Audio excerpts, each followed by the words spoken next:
Hey everybody, welcome back to the Traveling to Sea channel, where we love to travel, love to share. Traveling is great on land, sea, and air. Come with us as we go and see together how much better our traveling can be. Fun, fun, fun! Got a great Alabama attraction for you to check out. Boy, we had a wonderful time. Let me tell you all about it. Dinosaur Adventure Land in Lenox, Alabama, South Alabama. What a neat place it is. Great place for the kids. Great for all ages, for that matter. Dinosaur Adventure Land. 4 thumbs up. We sure enjoyed our time there. You can find Dinosaur Adventure Land. It is located right off of Interstate 65 between Mobile and Montgomery, Alabama, in Lenox, Alabama. And also, just a little further up on I-65 is the Conecuh Sausage Company. Their company store there. I don't know if you know about Conecuh sausage, but it is wonderful, and that place is worth a visit as well. We'll have another video on that. But now for Dinosaur Adventure Land in Lenox, Alabama. Like and subscribe, and you see these and other videos. So what will you see in this video? Well, naturally, we're going to cover information about Dinosaur Adventure Land. Ignore the naysayers. See it for yourself. We'll cover Yelp ratings. And what do they offer for free? A lot for free. Guided Jeep 4-wheeler tours, museum, playgrounds, animal petting, feeding, food for everyone, hiking, lodging, RV sites, lake activities, all free. We'll cover our experiences in June 2024, my wife Emily, and our 2 oldest grandsons, and how to see other Traveling to Sea videos on coastal Alabama attractions and Gulf Coast restaurants. So now for Dinosaur Adventure Land. Don't believe the negativity. Check it out for yourself. You're going to hear a lot of negativity. Well, let me just suggest watch the rest of this video and then check it out for yourself. It's really a great place. And all these naysayers, they just don't like the message. But the message is true, okay? Yelp has Dinosaur Adventure Land as 4 stars for children's museums. And this is a look at their website, drdino.com. Dinosaur Adventure Land. And also on their website, you can see they have tours, outside creation tour, a creation science museum tour, barn animal tour, playground record-breaking tour. So what do they offer at Dinosaur Adventure Land? Well, they offer free guided tours in these off-road vehicles. It's a blast, and you'll see about ours here in a bit. And they've got a free museum. Very well done museum. And they've got free playgrounds, several of them on the property.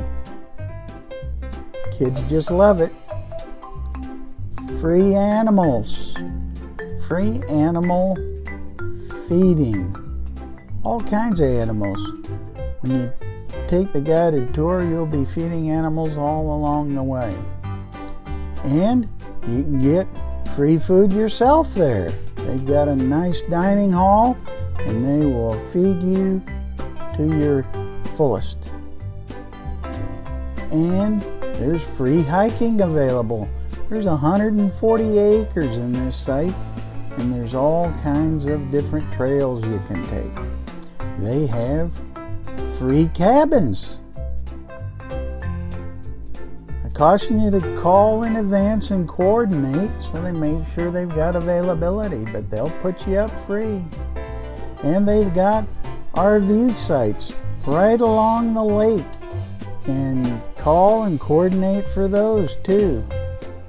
And the lake is available for swimming and fishing and other recreation. So Dinosaur Adventure Land has a lot to offer. It's not going to cost you anything, so check it out. Now, on our visit in June 2024, we had a blast. Dinosaur Adventure Land. And that's my wife Emily and my grandson Reed in the middle.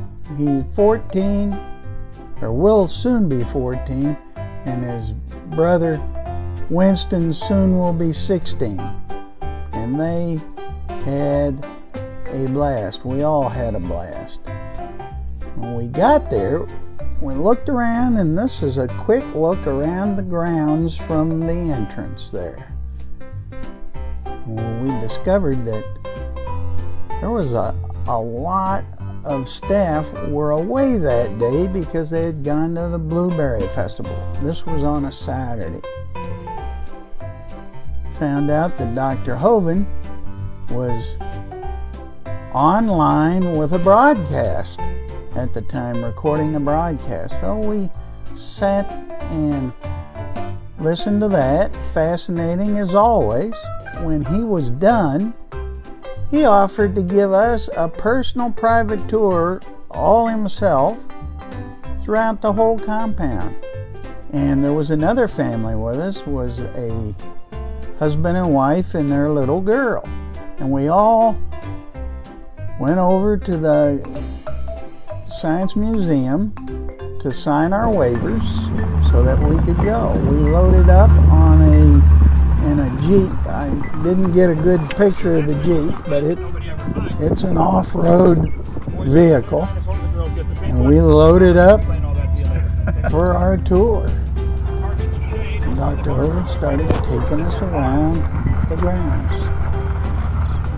Our first stop, we checked out this greenhouse, and this volunteer showed us all around his greenhouse, and it was just fascinating.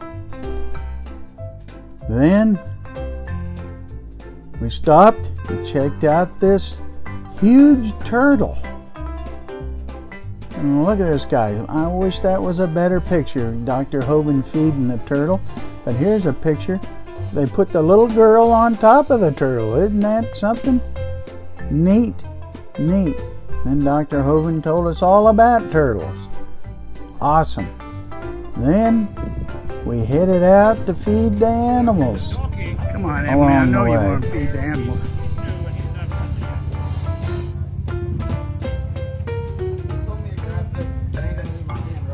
No, put your hand out there. Hey, cow.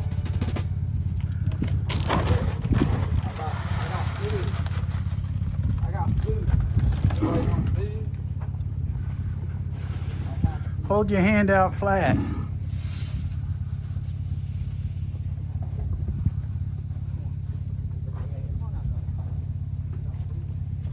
There you go, guys. There are 450 different kinds of cows. They might have had a common ancestor called cow. Are you seeing a common theme here? Yeah.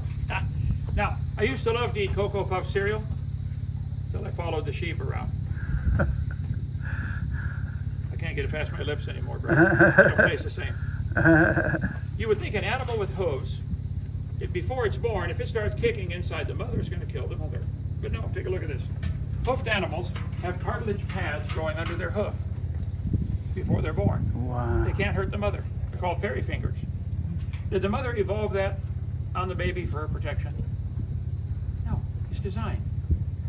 And within the first 2 minutes of being born, they're standing up looking for the dinner table, and they wear them off. Most people never heard of them or seen them.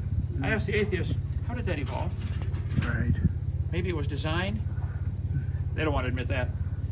Anyway, you come up here and feed them anytime you want. They're friendly. Another stop, as you can see, the property was an old gravel pit. And there at the edge of where the mining had stopped, you can see the rocks in the side of the hill, and all these rocks are smooth. And Dr. Hovind explains how all that happened and tells about facts about fossils and stones. In the closed position. Petrified, closed clams. Had to be buried alive and buried fast. Yeah, right. You know, they find petrified closed clams on top of Mount Everest. Tallest mountain in the world's covered in these. How do you explain that? I think maybe there was a flood. Yeah. See, if the water's coming up 200 feet and coming in at 900 miles an hour, it's going to make a layer of mud 50 feet thick in about 5 seconds and bury the clams alive. Petrified clams on top of Mount Everest. I think maybe there was a flood. Thank you, ma'am.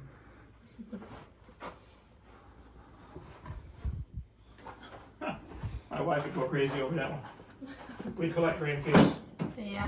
All right. Some parts of the world, they eat oysters. Anybody ever eat oyster before? Yeah. I can't get it past my lips, brother. The world's biggest oyster is 14 inches long. Guinness Book of World Records. It's in Denmark at a restaurant. 14 inch. But when they climbed the mountains in Peru, South America, they found 500 fossil oysters, all of them bigger than the world's record. Those are people standing there. Here's a guy laying on one. The biggest one was 11 feet. This is 2 miles above sea level. How do you explain an 11-foot oyster 2 miles above sea level? You put a sign by it that says 200 million years ago, problem solved. That's what they do. That's how they think. Okay, one last thought. Noah was in the ark. If you read the Bible story, Genesis 6, 7, and 8, he's in the ark for 12 and a half months, over a year. The Bible says it rained for 40 days, but the water kept coming up for 150 days because the fountains of the deep broke open. Right. The water came from inside the earth to flood the world. Then the Bible says the ark rested in the 7th month. Well, if he rested in the 7th month, why didn't he get out? Still muddy outside and nothing to eat. By waiting 5 more months, everything dries out and stuff starts growing again. How long does it take to grow a garden? 3 months? But during those 7 months, Noah saw 880 tidal changes. The water's not only coming up and down, he would not even feel that. It's rushing in and out.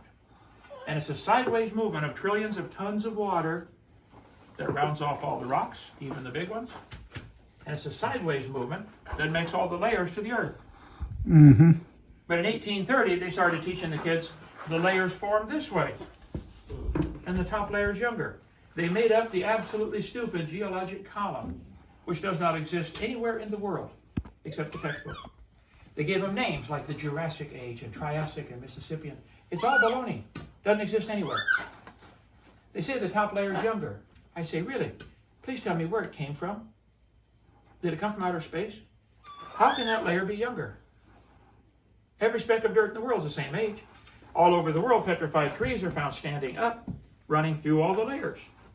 Well, excuse me, if you've got a petrified tree standing up, running through all the rock layers, how long's a dead tree stand around? A couple of years? Not millions? Now, if a tree's standing there and each layer is a different tide, now you get 4 layers a day. Now that I could believe, but not millions of years. Petrified trees in the standing position are clear proof the layers are not millions of years old. They're all 1 year, Noah's flood. Okay, up in the Jeep, let's get moving, it's hot. And here, down by the lake, they had Look out. this huge swing. And Dr. Hovind called for my grandson Reed, who is almost 14 years old. He got on this swing, and boy, did he have a blast. And we had a blast watching. Puke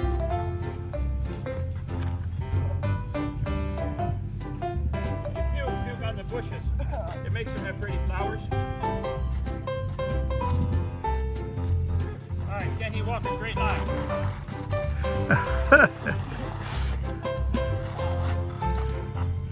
Easy, easy, easy. It was a hot day, so we went into the museum, and there is a lot to see in the museum, and I'm not covering everything here. They've got all kinds of science experiments, hands-on things for kids to do. And up in the second floor of the museum, you can see all these stuffed animals and fish.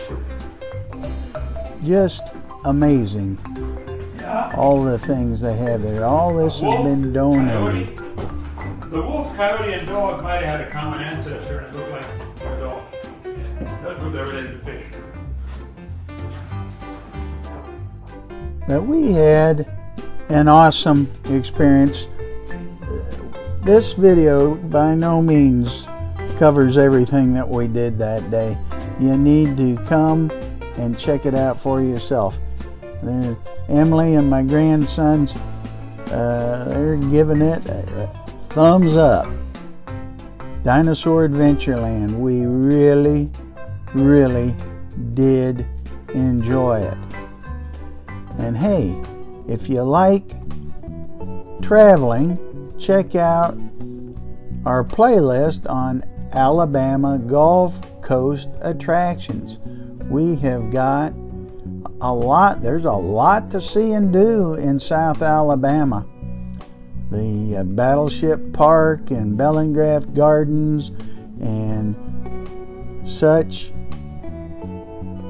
And if you're visiting coastal Alabama, check out visitcoastalalabama.org to learn more about visiting coastal Alabama, because there is a lot to see and do for sure.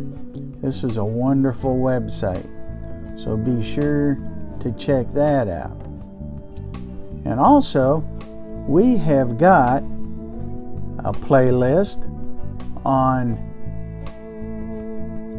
food across the Mississippi Gulf Coast, so you may want to check some of those out. But comment below, share your experiences with us. Have you been to Dinosaur Adventure Land? What are your thoughts about it? Awesome, wasn't it? Let us know. Like and subscribe. You can see these and other great videos. But keep traveling, keep watching, enjoy life. God bless. See ya in the next video.